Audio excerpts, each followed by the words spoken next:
Ме тепаше и бркаше од дома, но јас ја претерав, се карав со него за се. Многу пати заслужив да спијам со мудринки. За една-две шлаканици не се растура семејство. Не можев да го трпам сето тоа, да не го пријавев, ке ме убиеше и мене и децата. Во секоја куќа има проблеми, но подобро е да имаш покрив на глава отколку да си на улица. Ке се напијам диазепам и ке помине.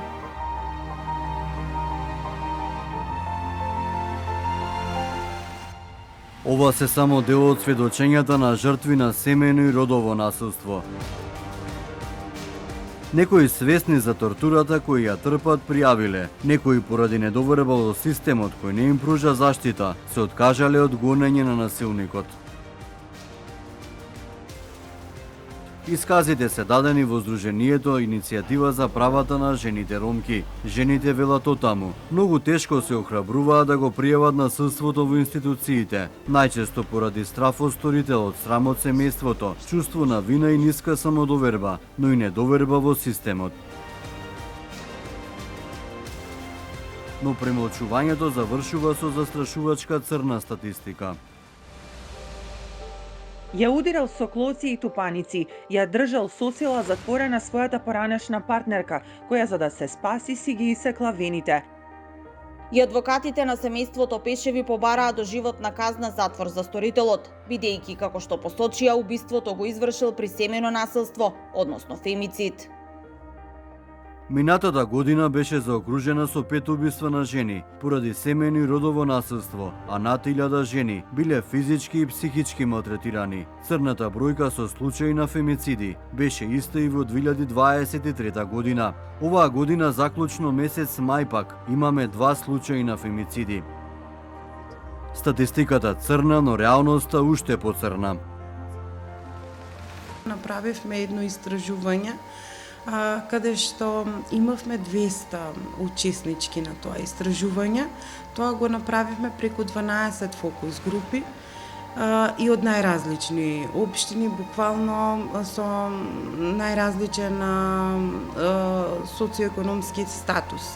Само 22% кажаа дека се жртви, додека пак во самото низ прашалникот понатаму се увида дека дури 75% од нив всушност имаат претрпено семејно насилство или родово базирано насилство. Најчесто жртвите не сакаат да бидат сместени во шелтер центрите, токму од причините дека се работи за затворен тип. Знаеме дека шелтер центрите нудат услуги без телефонска комуникација.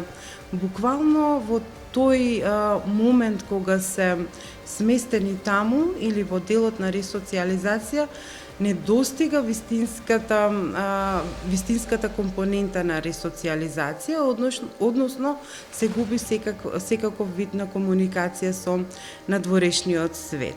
Она што го бараме е да во случајов има обезбедено шелтер центри, односно државата да може да има одредени фондови или плаќања на самите жртви да во процесот на ресоциализација биде вклучена државата и сите институции кои што работат, меѓутоа да биде од отворен тип, да може жртвата да биде на безбедно, а при тоа да се постапува со сторителот. Треба да се зајакне меѓусекторската поддршка.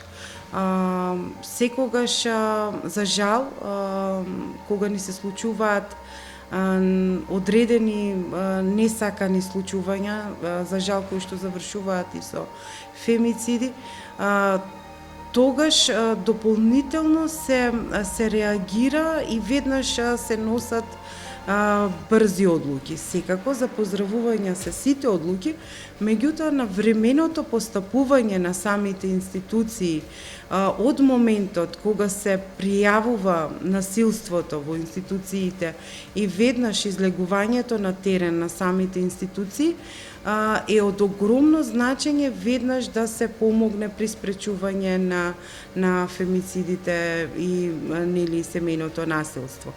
Но, исто така морам да забележам дека институциите како центрите за социјална работа и институциите како што се полициските одделенија, интервентните тимови, СОС линиите и така натаму, треба да работат во делот на зголемување на капацитетите. Што значи тоа? Дополнително вработување на човечки ресурси во самите институции, затоа што најчесто ние функционираме од наутро, од 8 до 4. После 4 и ние се соочуваме со проблеми во делот на самите институции да постапуваат и да преземаат мерки во спречување на насилството. Кој е човечки кадар кој што според вас недостасува во институција, дали СОС линиите, дали може и социјални работници, дали така? Секако, до операторки, до социјални работници, до педагози, психолози, секако тука треба и полициски службеници едуцирани за препознавање на облиците на семејно насилство. Ние, за жал, бележиме и случаеви каде што полициските службеници не го препознаваат насилството кај самите жртви. Дури и жртвите кога одат да пријавуваат, немаат информации за обликот на насилството. И најчесто тука се прави таа дупка за непостапување со семејното или родово базираното насилство. Судејката Габриела Гајдова, која работи на случај на семејно и родово насилство, согласна дека институциите во голем број на случаи не знаат да го препознаат насилството, но и да реагираат соодветно. Последните истражувања покажаа дека имаме добра законодавна рамка, но законите не се применуваат, пред се поради неквалификуван кадар во институциите, кои први ја примаат пријавата на жртвата. Кога станува збор за ваков вид на насилство, потребно е подлабински да се навлезе. Според неа, најважно е жртвата да знае дека е заштитена. Праксата покажува дека жртвите многу често несериозно се сваќаат кога доаѓаат да пријават семејно насилство, затоа што ние се уште како општество имаме длабоко вкоренети ставови и предрасуди дека тоа се проблеми нивни заеднички, помеѓу неа и брачниот другар или партнерот, и дека тие проблеми се проблеми кои што тие самостојно треба да ги решат и државата нема тука што да се меша. Меѓутоа тоа сосема погрешен пристап. Жртвата кога доаѓа и се охрабрила да дојде да пријави, најчесто тоа го прават во полиција, прво што бара е да биде заштитена, затоа што таа доаѓа од една неубава ситуација каде насилството ескалирало до степен да таа се реши да дојде да го пријави истото. Прво што бара е да биде заштитена и тоа е првиот чекор кој што треба надлежните институции да го направат, а второ, кое што паралелно треба да биде преземено од страна на институциите е соодветно да се преземаат мерки за да понатаму може да се докаже тоа насилство и насилникот да биде соодветно санкциониран. Пристапот покажуваат искуствата дека не е толку сериозен, дека е повеќе формалистички, се зема само изјава од жртвата бегло колку да биде пријавен настанот и понатаму се преземаат действија од страна на овластените службени лица, меѓутоа жртвата се враќа назад кај насилникот. И многу често како резултат на тоа ни се случува во текот на постапката таа да се повлече, затоа што ниту оставена е сама да ја детерминира својата волја дали ќе продолжи да ја води постапката и дали активно ќе учествува во текот на постапката, од проста причина затоа што таа сега живее повторно кај насилникот.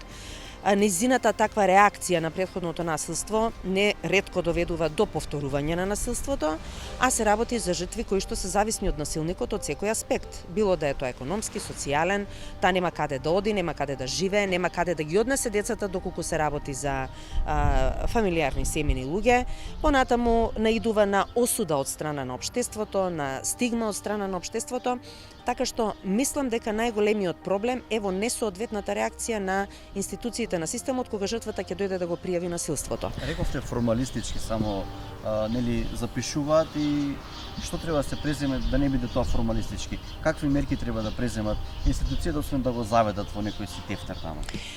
Институциите треба да ги преземат действијата паралелно во два правци.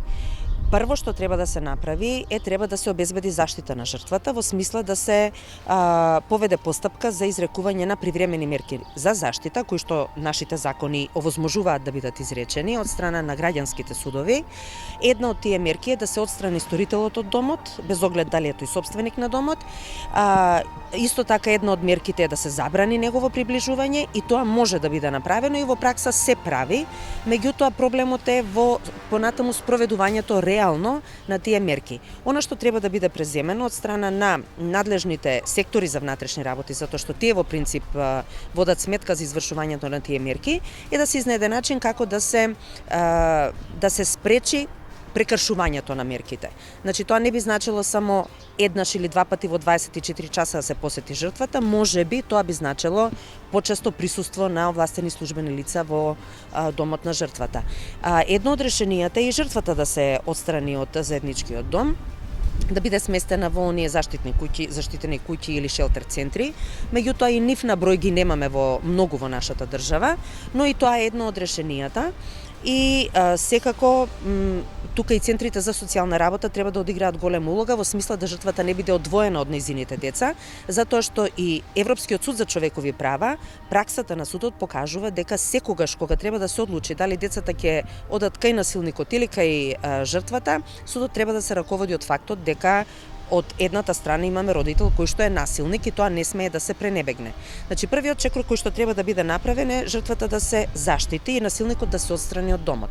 Така се дава порака на насилникот дека насилството нема да се толерира, а од друга страна жртвата се охрабрува активно да учествува во текот на постапката и се праќа јасна порака дека таа не е заборавена од системот. Паралелно со ова, значи во исто време, треба да биде спроведена истрага која што треба да биде темелна, брза, адекватна, независна, оној кој што ја спроведува да биде растеретен од сите оние предрасуди кои што ние ги имаме во однос на положбата на жената во семејството и така натаму, затоа што ако во таа прва фаза не бидат обезбедени доволно докази и доволно квалитетни докази, тоа може понатаму да се одрази негативно во текот на самата постапка.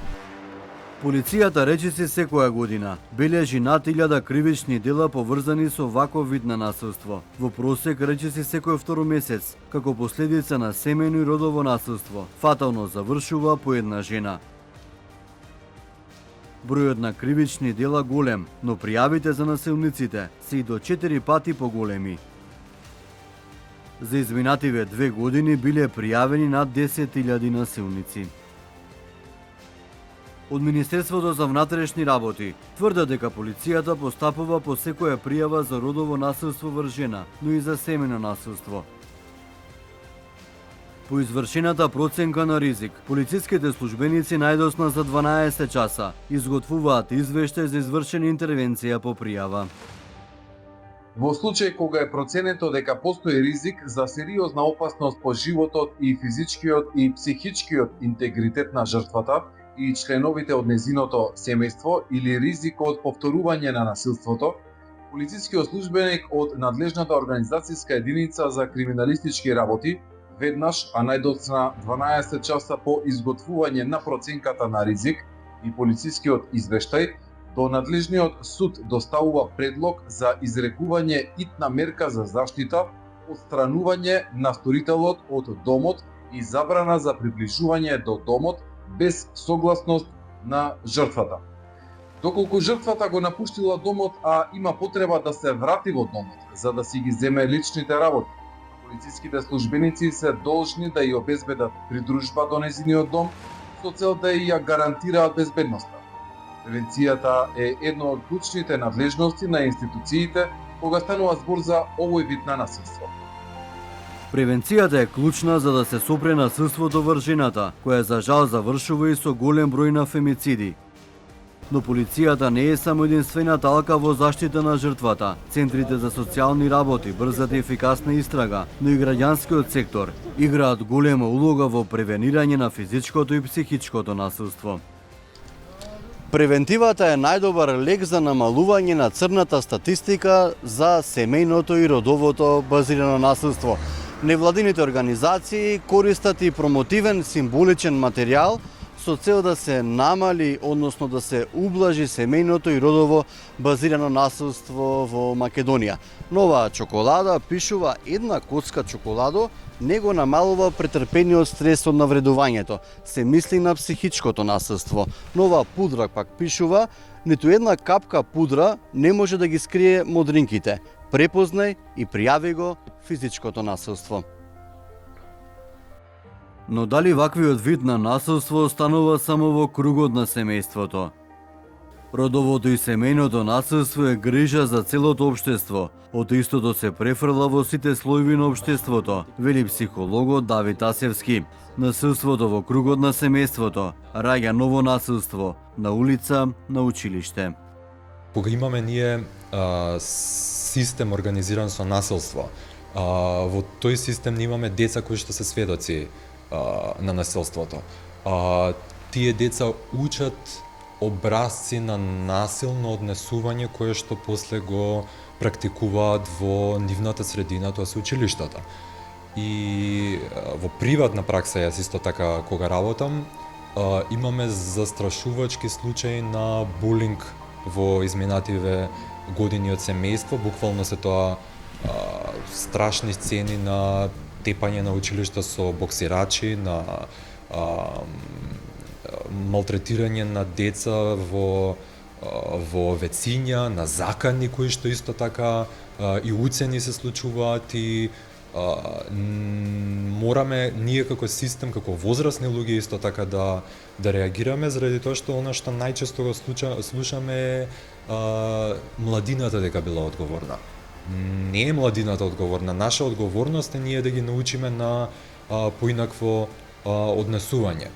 Кога зборуваме исто така за контекст во сиромашни средини, мораме да има, сите професионалци исто така мораат да имаат на ум дека кога се случува насилството во семејство кое што нема услови, е сиромашно семејство, често ние треба да земеме предвид дека сите семејни членови се во една соба. Кога се сите семејни членови во една соба, ние мораме да имаме аларм во глава дека децата се сведоци на тоа насилство. Некоја светска статистика вика дека во просек една жртва на насилство 7 пати ќе се врати во домот пред конечно да се замине. И тука постојат многу фактори. Постојат економските фактори, постојат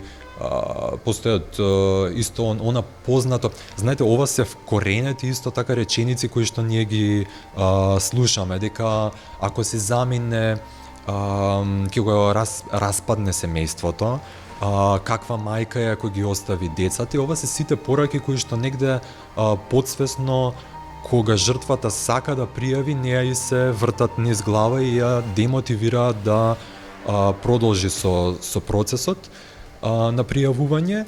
И за тоа ни е важно исто така воспитанието. Ние зборуваме за позитивно родителство. Образци кои што, како што кажав, се насилни, воспитување на деца со насилство, продуцираат во иднина возрастни кои што ќе се повикуваат на некакви исто така насилни сцени при решавање на нивни конфликти. Во 2017 година Македонија ратификуваше Истанбулската конвенција, која има недиректно влијание врз спречување на насилството врз жените. Насилството врз жените е структурна и глобална појава, особено во нашето општество. Предрасудите, стереотипите, обичаите и традициите продолжуваат да ги фаворизираат мажите во многу сфери, во приватната и во јавната сфера, во политичкиот живот, на работа, во образовниот систем, во пријавувањето злосторство во полиција. Сето ова дополнително им отежнува на жените да излезат во јавноста и да проговорат за своите искуства со насилството, кое во последно време се почесто завршува со фемициди.